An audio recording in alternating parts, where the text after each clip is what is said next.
ഇന്ന് ഓണപ്പരീക്ഷ തുടങ്ങുന്ന ദിവസമാണ് എന്നുകൂടി ഓർമ്മിക്കണം. LP വിഭാഗത്തിനൊഴികെയാണ് ഇന്ന് പരീക്ഷ തുടങ്ങുന്നത്. ചോദ്യപേപ്പർ ചോർച്ച ഒഴിവാക്കാൻ കർശന നടപടികൾ ആരംഭിച്ചിട്ടുണ്ട്. കണ്ണൂരിൽ നിന്ന് വിദ്യാർത്ഥികൾക്കൊപ്പം അർജുൻ കല്യാട് ചേരുന്നുണ്ട്. വീട്ടിലുണ്ട് അർജുൻ കല്യാട്. ഇപ്പോൾ അർജുൻ കല്യാട് ഓണപ്പരീക്ഷയ്ക്ക് തയ്യാറെടുക്കുകയാണ്. കുട്ടികൾക്ക് ടെൻഷനൊന്നും ഇല്ലെന്ന് തോന്നുന്നു. വളരെ ഹാപ്പി ആയിട്ടാണ് ഓണപ്പരീക്ഷ. വാർഷിക പരീക്ഷയുടെ ടെൻഷനൊന്നും ഇല്ലല്ലേ Arjun Kalliad? Good morning. Doctor Arunkumar, very good morning. നമ്മളൊക്കെ പരീക്ഷ എഴുതുമ്പോഴുള്ള ടെൻഷനൊന്നും ഇപ്പോഴത്തെ കുട്ടികൾക്കില്ല എന്നുള്ളതാണ് ഇവരോട് സംസാരിച്ചപ്പോൾ നമുക്ക് മനസ്സിലായത്. നമ്മളിപ്പോൾ നിൽക്കുന്നത് എരഞ്ഞോളി, തലശ്ശേരിയിലുള്ള എരഞ്ഞോളി എന്ന് പറഞ്ഞ പ്രദേശത്താണ്. ഇവിടെ സ്കൂളിലേക്ക് പോകാൻ രണ്ട് കുട്ടികൾ തയ്യാറായി നിൽക്കുന്നു. അതുപോലെ തന്നെ ഇനി ഉച്ചയ്ക്ക് ശേഷം അല്ലെങ്കിൽ ഒരു 9 മണിക്കൊക്കെ ശേഷം, അല്ല എത്ര മണിക്ക് ഇന്ന് സ്കൂളിൽ പോകേണ്ടത്? 9:30 സ്കൂളിൽ പോയി നിൽക്കുന്ന 1-ാം ക്ലാസ്സുകാരി ദുതി നമ്മളോട് ഉണ്ട്.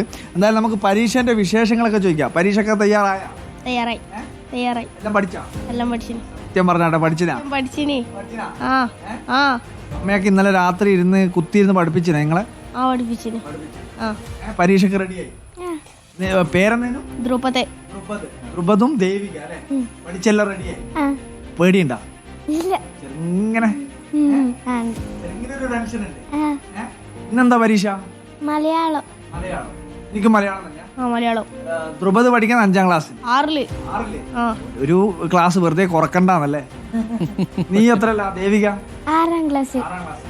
1-ാം ക്ലാസ്സിലുള്ള ദ്യുതിയും കൂടി നമ്മളോട് കൂടിയുണ്ട്. ദ്യുതിക്ക് പരീക്ഷ ഉണ്ടാ? ഏതാ പരീക്ഷ? EVS ആയിരുന്നു പരീക്ഷ. പഠിച്ചിനാ? സത്യം പറഞ്ഞാട്ടെ, ശരിക്കും പഠിച്ചിനി? വേറെ ഏതെല്ലാം സബ്ജക്റ്റ് ആണല്ലേ പഠിക്കാൻ പരീക്ഷ ഉള്ളത്? 1-ാം ക്ലാസ്സിലല്ലേ ദ്യുതി പഠിക്കുന്നത്? പിന്നെ മലയാളം ഉണ്ട്, കുഞ്ഞെഴുത്തുണ്ട്, മാത്സ് ഉണ്ട്, മലയാളം, ഹിന്ദി, പിന്നെ ഇംഗ്ലീഷ് ആക്ടിവിറ്റി. എന്തായാലും പരീക്ഷക്ക് റെഡിയാണല്ലേ നമ്മളെല്ലാരും? ചോദ്യപേപ്പറൊക്കെ മാറാൻ പോവാണ്. ചോദ്യം പേപ്പറൊക്കെ പാറ്റേൺ ഒക്കെ മാറാൻ പോവാണെന്ന് അറിഞ്ഞോ കുട്ടികള്? അതായത് ഈ പരീക്ഷയുടെ ചോദ്യപേപ്പറിന്റെ പാറ്റേൺ ഒക്കെ മാറാൻ വേണ്ടി പോകുന്ന കാര്യങ്ങൾ അറിഞ്ഞിരുന്നോ? അതിനു വേണ്ടിട്ടൊക്കെ സ്കൂളിലെ ടീച്ചേഴ്സ് ഒക്കെ പറഞ്ഞു തന്നിട്ടുണ്ടാവും അല്ലേ? മോഡൽ ക്വസ്റ്റ്യൻ എഴുതിപ്പിച്ചിട്ടുണ്ട്. മോഡൽ ക്വസ്റ്റ്യൻ പേപ്പറൊക്കെ എഴുതിപ്പിച്ചിട്ടുണ്ട്.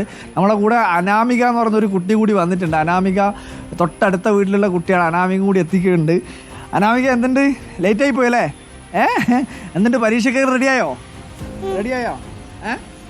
എല്ലാം എഴുതാനൊക്കെ സെറ്റായിട്ട് വന്നാണ്. ഏത് സ്കൂളിലാണ് പഠിക്കുന്നത്? അല്ലേ? എന്തായാലും കുട്ടികളൊക്കെ റെഡിയായി സ്കൂളിലേക്ക് പോകാൻ ഇങ്ങനെ യൂണിഫോം ഒക്കെ ഇട്ട് നിൽക്കുന്നു. 1-ാം ക്ലാസ്സുകാർ ദ്യുതി 9 മണിയാകുമ്പോഴത്തേക്കും സ്കൂളിലേക്ക് പോകും. അതിനുവേണ്ടി കാത്തു നിൽക്കുന്നു. എന്തായാലും കുട്ടികളൊക്കെ സെറ്റാണ്. ഇനി പരീക്ഷ ഒന്ന് തുടങ്ങി കിട്ടിയാൽ മതി എന്നുള്ള ഒരു രീതിയിലാണ് കുട്ടികളുടെ ഒക്കെ നിപ്പ്. ഓക്കെ, അപ്പോൾ ഉഷാറാവട്ടെ അർജുൻ.